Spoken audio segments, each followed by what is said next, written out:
Anong tawag sa shampoo pag nabawasan ng isa? Ano? Siyam na lang.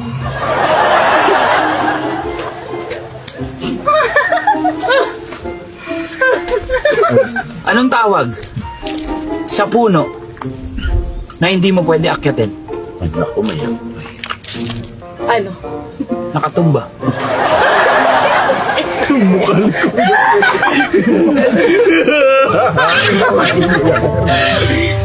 Ano pa yung punong hindi mo maakyat bukod sa nakatumba? Ano? Putol.